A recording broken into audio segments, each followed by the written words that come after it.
పవన్ కళ్యాణ్ గారు రాజకీయం చేయట్లేదు, బాబు మాట వింటున్నాడు, అభివృద్ధి చేయట్లేదు అని చెప్పి వైసీపీ అంటుంది. వాళ్ళకి మీరు ఏం చెప్తారు? అదేదో సినిమాలో కోట శ్రీనివాసరావు గారు అన్నట్టు ప్రతిపక్ష నాయకుడి పని ఏముంటుంది?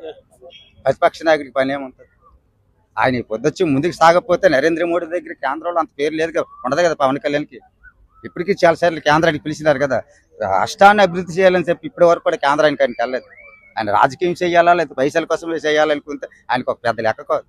కుల రాజకీయం అంది లేదు, అన్ని కులాలు సమానంగా ముందుకు తీసుకెళ్ళి అంటారండి. తప్పదు మరి, వాళ్ళకేం పని ఉంది అనాల.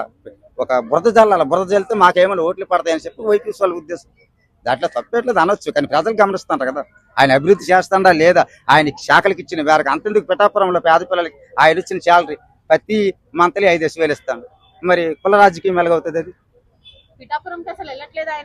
అంటారు. మరి ఏం చేస్తారు? అంతే రోజెళ్ళి కూర్చుంటే అక్కడికి వెళ్ళినట్టు, రోజెళ్ళి కూర్చుంటే పిఠాపురంకి వెళ్ళినట్టు కాదా, ఎక్కడున్నాడని కాదు అతను పవన్ కళ్యాణ్ గారు. పిఠాపురంకి అభివృద్ధి జరుగుతుందా లేదని కావాలి.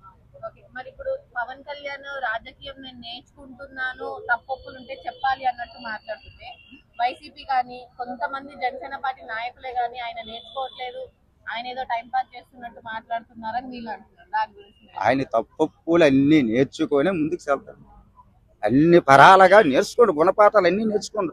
ఏమైతే మనం స్టడీ చేసినప్పుడు నేర్చుకుంటామో అలాగే అన్ని నేర్చుకుంటూ ప్రజలకు ఏం చెయ్యాలని నేర్చుకొని వచ్చిన రాజకీయంలో. ఓవరాల్ గా ఏపీ పబ్లిక్ మీరు ఏం చెప్పాలి?